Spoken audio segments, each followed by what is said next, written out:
Hey love bugs, welcome back to another Tarot Lover Reviews. Today we are taking a look at the This Might Hurt Tarot deck created by Isabella Rotman.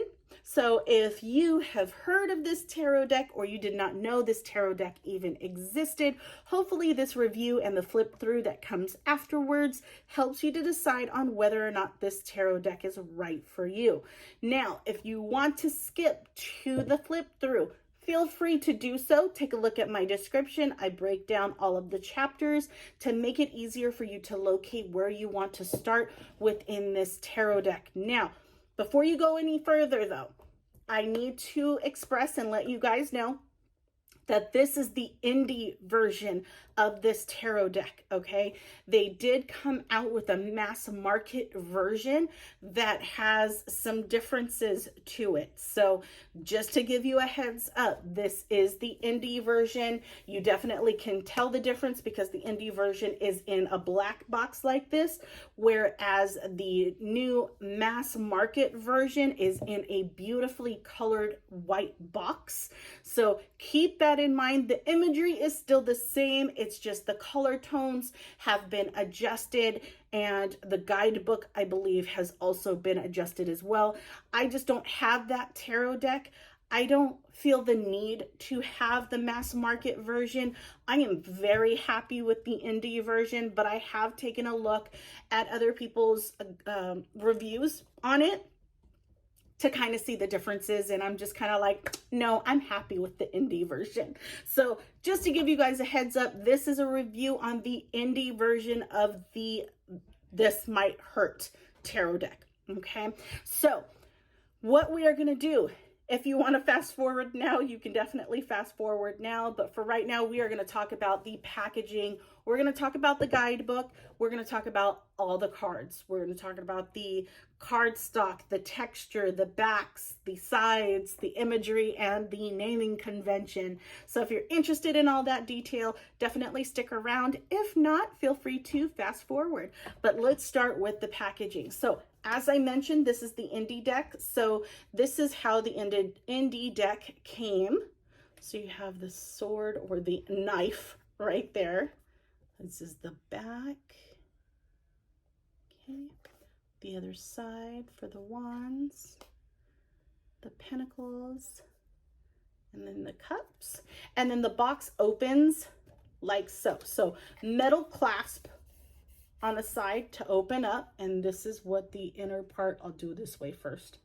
This is what that looks like, and then that is the interior of the box. And I'll make sure to include all her contact information if you want to take a look at her website. I believe, but don't quote me on it, she may still have some indie decks still available on her website, but of course you can find her mass market edition on Amazon, I believe. But yeah, this is the box. Now, also comparing it to the mass market opens completely different. So I'm going to give you that little tidbit. Let's talk about the guidebook. So this is what the guidebook looks like. Okay, and this is what the interior looks like. So you have a picture of each card, takes up a full page, and it's not just for the major, it's for the minor arcana as well. So they're not in color, but you at least get a picture of what the cards look like. Now in the mass market version, it doesn't necessarily look this way, but you get a brief glimpse on the edge of the pages of that card in color. So it's kind of like a compromise within the guidebook. So as far as the descriptions go, you do get, it's, how do I explain this? So they explain what's in the cards. What's depicted, what you see in the cards. So it's kind of like paragraph 1 explains the scene that you are seeing within the card. The next paragraph kind of goes into kind of incorporating that with the meaning of the tarot card, right? And then, yeah, it just, the next couple of paragraphs explains even more about that particular card. But I like the way that it's worded. It is very relatable. And I can understand what they're trying to say within their guidebook. Okay. I don't believe this one. I'm checking. No, this one does not have tarot spreads, which again is not a make or break kind of situation. Oh no, I lied. Hold on. I just totally skipped it. The page was stuck. Okay, so yeah, you do get a tarot spread in here, right here. So you have something that you can utilize with this tarot deck. But again, it's not a make or break kind of situation. You don't need it in order to read the cards. There are plenty of other tarot spreads out there to utilize it with. I just always find that it is very helpful when there's a tarot spread within there, especially if you are a new tarot reader and you don't know where to start. It's always great to have it within the guidebook. It's already a go-to kind of spread, right? So that is the guidebook. Let's talk about the cards. So this is what the backs of the cards look like on the indie deck. I don't know if, no, it's the same background on the mass market version. It's just a different color, right? So that is the back. And the texture is matte. So these are matte. The mass produced version, the mass production one, is in a gloss finish. And I believe the cardstock's basically the same. If not, I don't know. I don't know if either one is thinner or not, but that's what I've understood thus far, is the mass-produced one is in a gloss finish, whereas the indie deck is in a matte finish, and I definitely would prefer the matte finish. So another reason why I didn't end up purchasing the newer mass market edition. So that is the texture of the cards. That's the back of the cards. The size is your standard tarot card size. I have a standard Rider-Waite-Smith tarot card. Yep, it's exactly the same. Exactly the same. Let's talk about the cardstock. Cardstock is a little bit on the thicker side from the Goldilocks zone. And if you don't know what I mean when I say Goldilocks zone, I mean when you shuffle it in that poker style shuffle, it makes for a great shuffle. You're not straining to shuffle it that way. It's not too easy to bend the cards to do that shuffle, things like that. That's what I mean by a Goldilocks kind of cardstock, is it makes for a great poker shuffle, right? This one, you do get some tension when you try to bend the cards. So it is on the thicker side when it comes to the cardstock. But if you need to visually see what I'm talking about, I do this little C scale. You have thin paper-like cardstock. You have that Goldilocks zone where it's just right, not too thin, not too thick. And then you got that really thick cardstock to where you cannot bend the cardstock, even if you wanted to, okay? So starting from the Goldilocks zone, I would say it's a dip into the thicker side. Not like too much, but just enough to where you can feel the thickness in the cards. And I wouldn't expect anything less with indie deck creators. They always put so much love and attention into their tarot decks that I'm always thinking that, you know what, the cardstock's going to be spectacular.